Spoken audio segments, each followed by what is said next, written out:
Good morning to all of you. My name is Poonam and आज हम topic start करेंगे Golgi apparatus. ठीक है, तो आज हम इसकी स्ट्रक्चर, फंक्शन और इसकी इंट्रोडक्शन जो है वो स्टडी करेंगे। ठीक है, तो गोल्जी कॉम्प्लेक्स जो है किसने ऑब्जर्व किया था सबसे पहले? सेंट जॉर्ज ने 1867 में। ठीक है, इसकी मॉर्फोलॉजिकल डिटेल किसने दी थी? कैमिलो गोल्जी ने इन 1898 में। ठीक है, और किस में ऑब्जर्व किया था? Nerve cell of cat and barn owl में। ठीक है, इसकी जो डिस्कवरी है बेटा, अगर आपको आ गया कैमलोगोल्जी या फिर गोल्जी बॉडी जो है वो किसने डिस्कवर किया था, तो आप लिखेंगे कैमिलो गोल्जी। ठीक है, क्योंकि ये बहुत ही इम्पॉर्टेंट क्वेश्चन है, एमसीक्यूज़ में पूछा जाता है कई बार। ठीक है, आपको ईयर भी याद रखना है, इन 1898 में। ठीक है, कैमिलो गोल्जी को जो था इसके लिए नोबेल प्राइज़ भी दिया गया। ठीक है, कौन से ईयर में अवॉर्डेड नोबेल प्राइज़? किसमें? 1906 में। ठीक है, आपको ये दो चीज़ें याद रखनी है। ठीक है, डिस्कवरी किसने की? कैमिलो गोल्जी ने। और नोबेल प्राइज़ किसने, कौन से ईयर में दिया गया? 1906 में। ठीक है, और कैमिलो गोल्जी के नाम पे ही बेटा इसका नाम जो है वो गोल्जी बॉडी पड़ा या गोल्जी अपैरेटस नाम दिया गया। ठीक है, तो आपको ये साइंटिस्ट तो वैसे भी ऑटोमेटिकली याद रह जाएगा मुझे लगता है। ठीक है, तो गोल्जी बॉडी को जो है हम और नेम्स क्या हैं इसके? लाइपोकॉन्ड्रियन, आइडियोसोम, डाल्टन कॉम्प्लेक्स और गोल्जी अपैरेटस।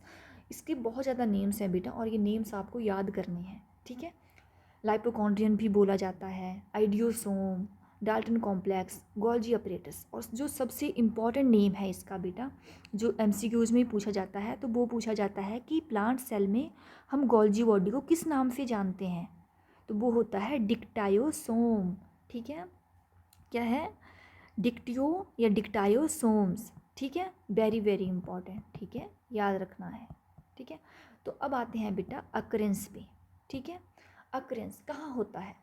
आपको पता है कि प्रोकैरियोट्स में ऑर्गेनेलीज अब्सेंट होती हैं, मेम्ब्रेन बाउंड ऑर्गेनेली अब्सेंट होती हैं। ठीक है, तो ये भी एक मेम्ब्रेन बाउंड ऑर्गेनेली है। ठीक है, तो वो गोल्जी बॉडी जो है वो अब्सेंट होगी प्रोकैरियोट्स में, लेकिन प्रेजेंट होगी इन ऑल द यूकैरियोट्स। लेकिन जहाँ पे प्रेजेंस है वहाँ एक्सेप्शंस भी होती हैं, कुछ जगह पे नहीं भी प्रेजेंट होगी। तो आपको पता है कि except mature mammalian RBC, spermatozoa of bryophytes, sieve tube cell of the phloem, angio and sieve tube cell of phloem of angiosperms, इनमें आपको नहीं मिलेगी।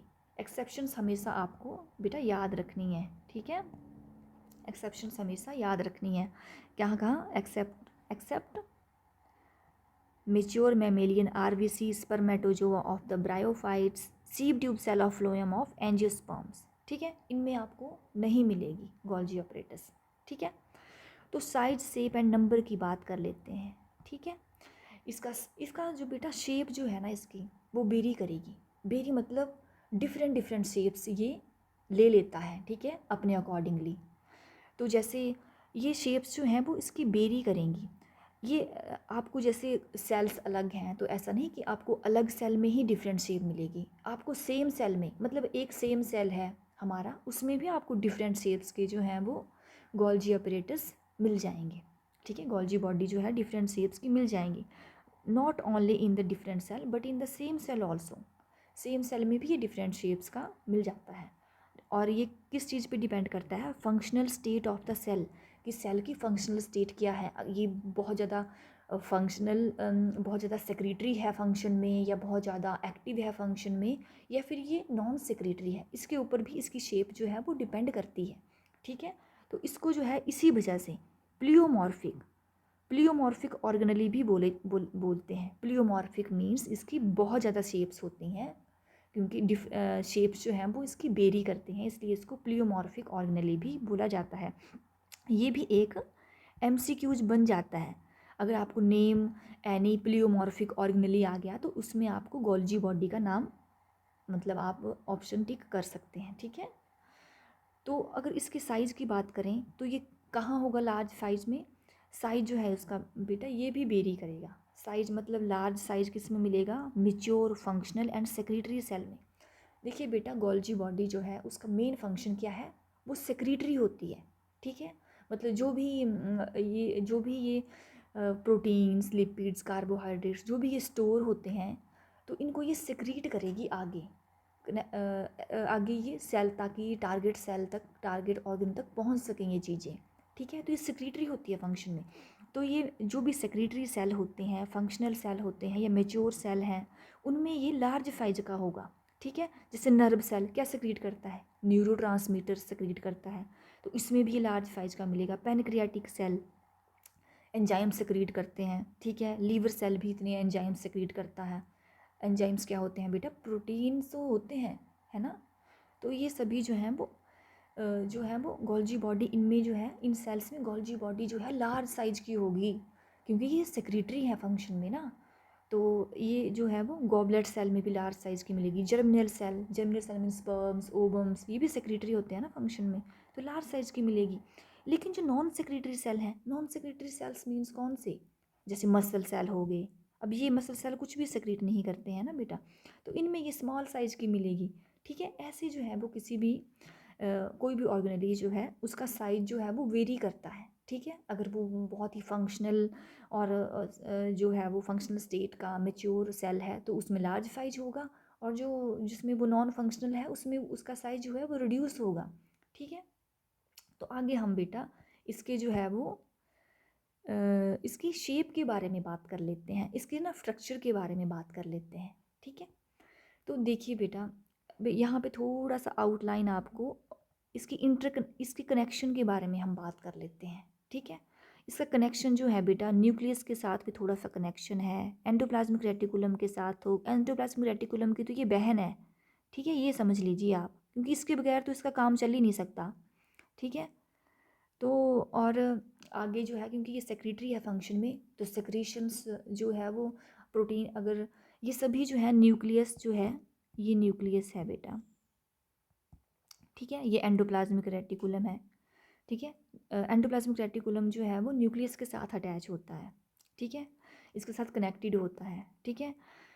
तो जब एंडोप्लाज्मिक रेटिकुलम बेटा न्यूक्लियस से क्या लेगा, मैसेंजर आरएनए लेगा, और इसके ऊपर एंडोप्लाज्मिक रेटिकुलम के ऊपर क्या होते हैं बेटा, राइबोसोम्स। आपको पता तो है राइबोसोम्स अटैच होते हैं, है ना। राइबोसोम्स अटैच होते हैं, जैसे आपको पता है ये राइबोसोम्स अटैच्ड हैं। तो ये दोनों मिलके, मैसेंजर आरएनए और राइबोसोम मिलके क्या बनाएंगे, प्रोटीन्स बनाएंगे, ठीक है।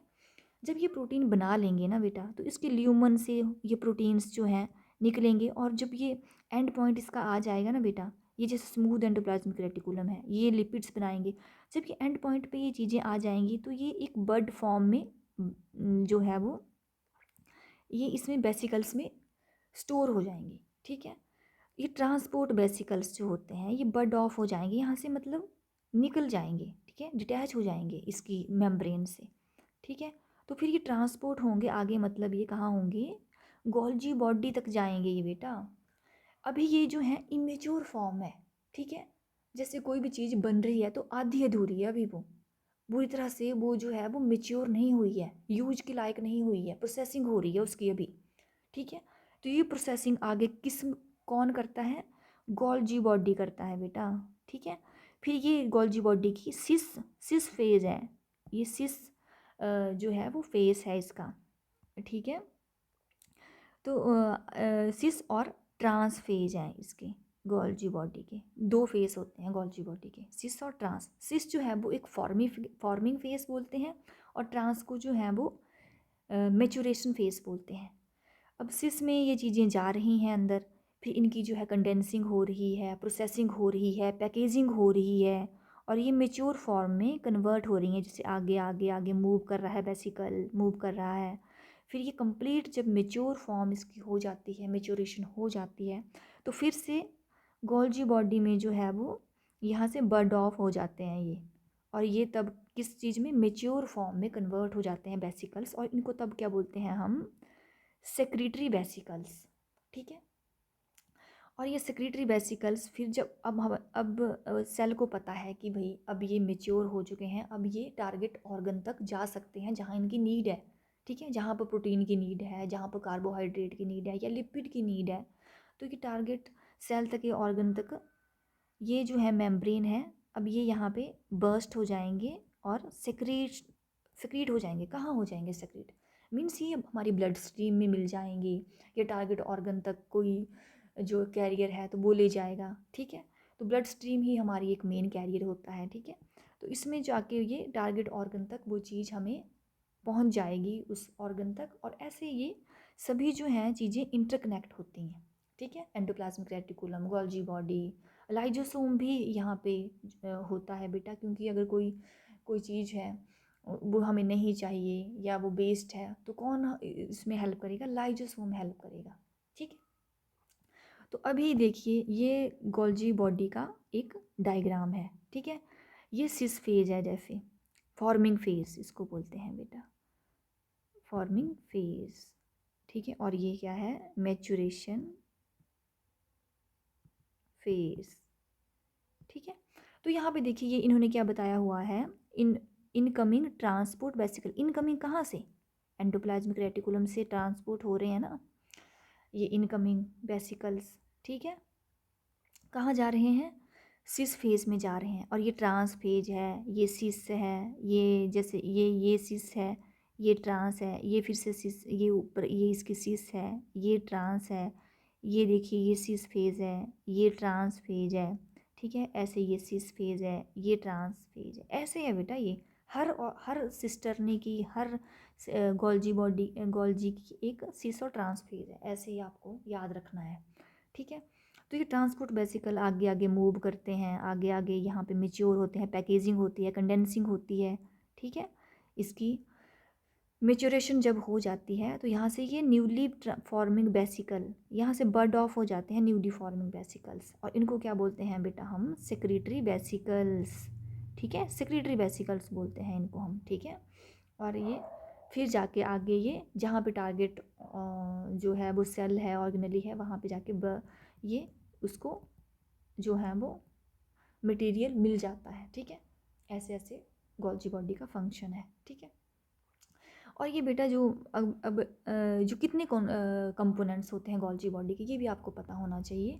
तो गोल्जी बॉडी जो है वो 3 कंपोनेंट्स से बनी होती है, ठीक है। सिस्टरने, ठीक है। ये जो फ्लैटेंड सैक्स है ना बेटा, ये फ्लैटेंड सैक्स है, इसको सिस्टरने बोलते हैं। ये फ्लैटेंड सैक्स सिस्टरने बोलते हैं उनको, ठीक है। और जो इसका सूलन एंड है, ये वाला एंड जो है, ये क्या बोलते हैं इसको बेटा? इसको बोलते हैं गोल्जियन वैक्यूल्स, गोल्जियन वैक्यूल्स, ठीक है।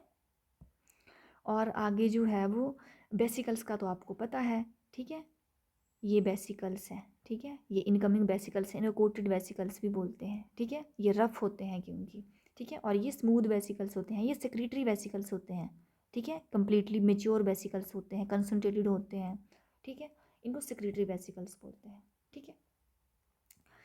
अब जो है हम आगे डिस्कस कर लेते हैं इसका अल्ट्रा स्ट्रक्चर, ठीक है। अब स्ट्रक्चर की बात तो हो गई, अब हम इसको पढ़ लेते हैं, ठीक है।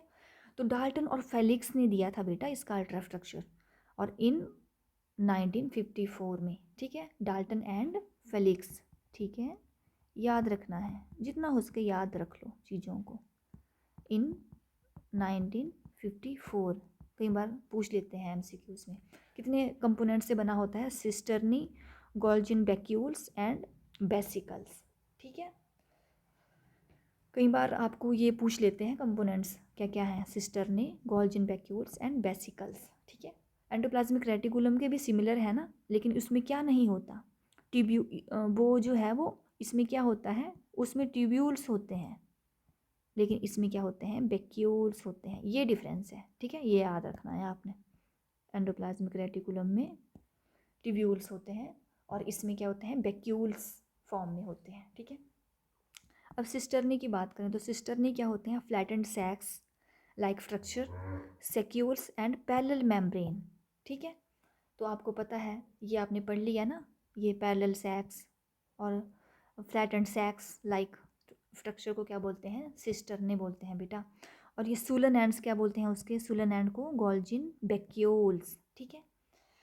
ये क्या होते हैं? जो फ्लैटेंड सैक्स होते हैं ना बेटा, वो इलोंगेटेड होते हैं, ठीक है। डबल लेयर्ड होंगे, फ्लैट होंगे, ठीक है। और कर्व्ड विद सुलन एंड्स और present one upon the other, और एक दूसरे के ऊपर अटैच्ड होंगे, जैसे ऐसे ऐसे ऐसे एक दूसरे के ऊपर होते हैं, ठीक है। और each is 180 to 230 angstrom in size, ठीक है। कितना होगा 280 to 230, 180 to 230 angstrom in size, ठीक है। अब बात कर लेते हैं गोल्जियन वैक्यूल्स की, ठीक है। ये होते हैं गोल्जियन वैक्यूल्स, ये गोल्जियन वैक्यूल्स यहाँ पे देखिए, ये चीज़ें, ये होते हैं गोल्जियन वैक्यूल्स, इनकी हम बात कर लेते हैं, ठीक है। ये कितने साइज होता है इनका, 600 एंगस्ट्रॉन इन साइज, ठीक है। पहले तो ये स्फेरिकल कंपोनेंट्स होते हैं, ये आपको याद रखना है, स्फेरिकल कंपोनेंट्स होते हैं, 600 एंगस्ट्रॉन इन साइज होगा, साइज में इतने होंगे, और light toward the concave side of the cisternae, ठीक है। आपको पता है concave side of the cisternae कौन सा होता है, ठीक है। तो आपको जो है ये है, जैसे ये इसकी कनकेव साइड है बेटा, जो इसकी ट्रांस फेज है ना, इसको कनकेव साइड बोलते हैं, ठीक है। ये इसकी कनकेव साइड है, कनकेव साइड है, ठीक है, ऐसे याद रखना है आपने, ठीक है। Light about the concave side of the cisternae and vary greatly in size, ठीक है। 500 to 1000 angstrom in epithelial cell of the proximal, ये बेटा किडनी का है, ठीक है। ये है पीसीटी ऑफ द नेफ्रॉन, ठीक है। And 760 to 6000 angstrom in patella, ठीक है।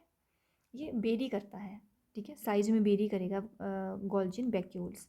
एंड ये किससे बनता है, found by the enlargement of the cisternae, ठीक है। जब सिस्टर्नी का साइज बड़ा हो जाता है, तो जैसे सिस्टर्नी का साइज बड़ा हो जाएगा तो ये ऐसे ऐसे को इसका वैक्यूल्स का साइज भी बढ़ेगा, ठीक है। Enlargement of the cisternae and formed, और अगर कोई सेक्रेटरी वेसिकल है वो फ्यूज हो जाता है, ठीक है, जैसे फ्यूज हो गया सेक्रेटरी वेसिकल, तब भी इसका साइज जो है वो ये बढ़ जाता है, fusion of the secretary vesicle, ठीक है। ये आपको याद रखना है, ठीक है। अब आगे वेसिकल की बात करते हैं, ये 3rd नंबर पे। ये स्मॉल साइज कंपोनेंट्स होते हैं और 40 एंगस्ट्रॉन इन डायमीटर, 40 एंगस्ट्रॉन होता है डायमीटर में, ठीक है। And present along the convex surfaces, ठीक है, और एजेस ऑफ द सिस्टर्नी। और आपको ये कहाँ मिलेंगे, कॉन्वेक्स सर्फेसिस और एजेस, जैसे आपको पता है ना एजेस क्या है, मतलब जैसे ये साइड साइड में एजेस हैं बने हुए, ठीक है। तो इनमें आपको मिलेंगे वेसिकल्स, ठीक है, एजेस पे होंगे, मिलेंगे आपको ऐसे इन एजेस पे, ठीक है, एजेस ऑफ द सिस्टर्नी पे मिलेंगे आपको, ठीक है। और वेसिकल्स कितने टाइप के होते हैं, 2 टाइप्स के, स्मूथ और सेक्रेटरी वेसिकल्स। सेक्रेटरी मीन्स जब वो मेच्योर हो गए, ठीक है, तो which contain secretary product of endoplasmic reticulum, जो हमारे जो कोई भी कंपोनेंट्स होंगे, प्रोटीन लिपिड्स, वो सेक्रीशन के लिए जब वो मेच्योर हो जाते हैं, तो उनको बोलते हैं स्मूथ और सेक्रेटरी वेसिकल्स, ठीक है। ये सेक्रेटरी प्रोडक्ट होते हैं एंडोप्लाज्मिक रेटिकुलम और गोल्जी बॉडी के, ठीक है। हाईली कंसनट्रेटेड सेक्रीशंस को हम क्या बोलते हैं, जाइमोजेनिक सेक्रीशंस, ठीक है। और कोटेड वेसिकल्स, ये इनका सरफेस जो होता है बेटा वो रफ होता है, ठीक है, ऐसे होता है, रफ होता है सरफेस, और lie near the convex surface, और ये जो है वो कॉन्वेक्स सरफेस पे मिलेंगे। मीन्स ये आपको कहाँ मिलेंगे बेटा, ये मिलेंगे आपको, ये देखिए सिस फेज के साइड में कोटेड आपको वेसिकल्स मिलेंगे, ठीक है। ये होते हैं कोटेड वेसिकल्स, ये इनका रफ सरफेस होता है, लेकिन जब ये मेच्योर हो जाते हैं तो इनका सरफेस जो है वो स्मूथ हो जाता है, ठीक है, स्मूथ सरफेस आपको मिलेगा, ठीक है।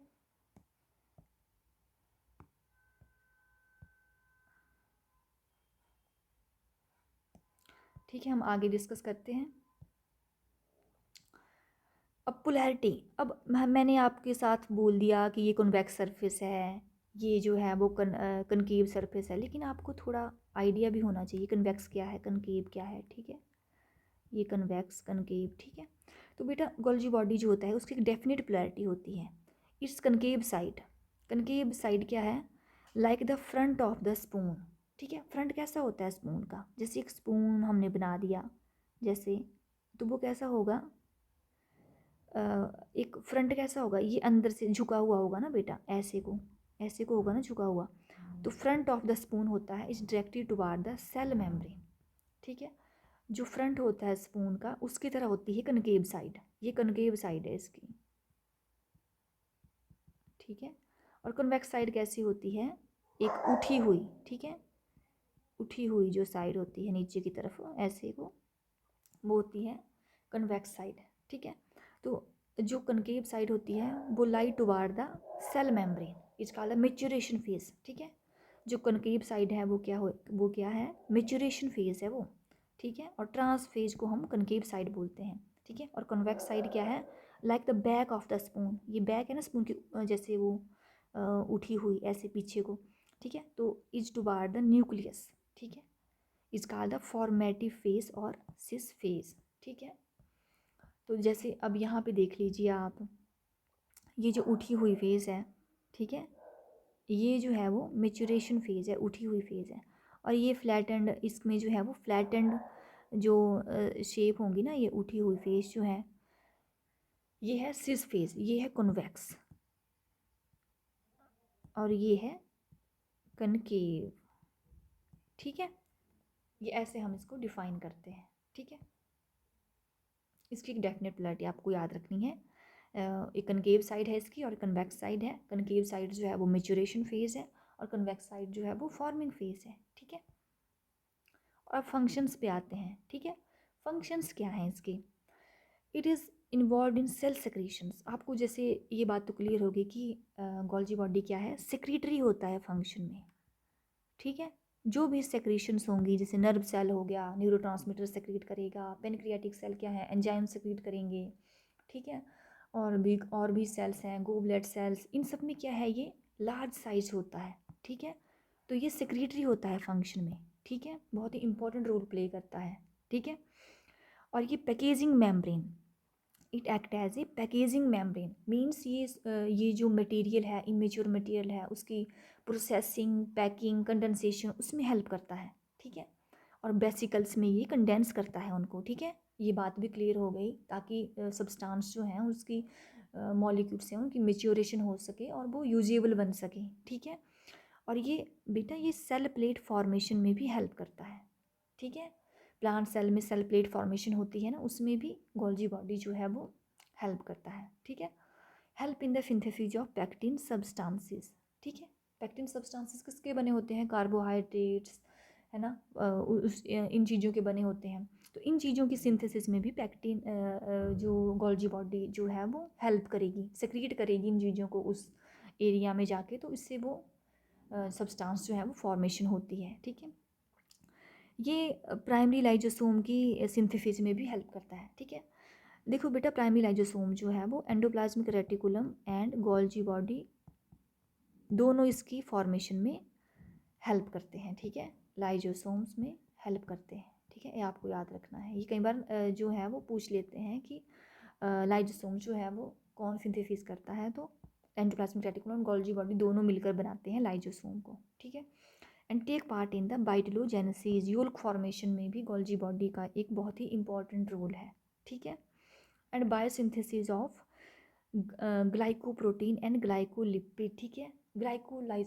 ग्लाइकोसाइलेशन होती है बेटा प्रोटीन की, उसमें जो है वो गोल्जी बॉडी एक बहुत ही इंपॉर्टेंट रोल प्ले करता है। ग्लाइकोप्रोटीन और ग्लाइकोलिपिड की इसमें बायोसिंथेसिस होती है, ये प्रोसेस है, आप डिटेल में पढ़ेंगे, ठीक है। ये बहुत ही इम्पॉर्टेंट फंक्शन है और इसका कई बार एमसीक्यूज पूछ लेते हैं कि ग्लाइकोसाइलेशन में कौन सी ऑर्गेनेली हेल्प करती है, तो वो है गोल्जी बॉडी, ठीक है, ग्लाइकोसाइलेशन में, ठीक है।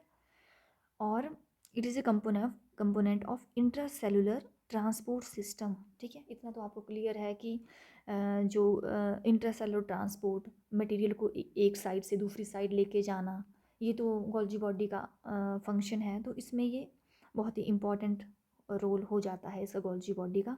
और तो इसको इसके लिए डायरेक्टर ऑफ मैक्रोमोलिकुलर ट्रैफिक भी बोला जाता है, ठीक है, क्योंकि ये बहुत ज़्यादा मॉलिक्यूल्स को जो है ट्रांसपोर्ट करता है, एंडोप्लाज्मिक रेटिकुलम से लेगा, फिर वहाँ पे इसकी वो करेगा, पैकेजिंग करेगा, सब कुछ करेगा, ट्रांसपोर्ट करेगा आगे ऑर्गेनेलीज तक, फंक्शंस तक, जो भी इसके और जो भी टारगेट, जो भी ऑर्गन्स हैं वहाँ तक ये ट्रांसपोर्ट करेगा, ठीक है। तो बहुत ही इम्पोर्टेंट हो जाता है इसका। और इंट्रासेलुलर ट्रांसपोर्ट सिस्टम का कंपोनेंट है ये, ठीक है। और transformation and recycling of plasma membrane, ठीक है। ये बेटा इसके सारे फंक्शंस हो गए। सेक्रेटरी है फंक्शन में, और मटेरियल को कंडेंस करता है और वेसिकल्स की फॉर्म में, ठीक है। सेल प्लेट फॉर्मेशन में हेल्प करेगा, पैक्टिक सब्सटेंस बनाएगा, ठीक है। प्राइमरी लाइसोसोम की सिंथेसिस तो करता ही है, बाइटलोजेंसिस में भी हेल्प करता है, ठीक है। और ग्लाइकोसाइलेशंस में तो ग्लाइकोसाइलेशन करेगा, बहुत ही इंपॉर्टेंट है, ठीक है, ये फिनोमिना। और क्या करेगा, ये इंट्रासेलुलर ट्रांसपोर्ट सिस्टम का पार्ट है, ठीक है।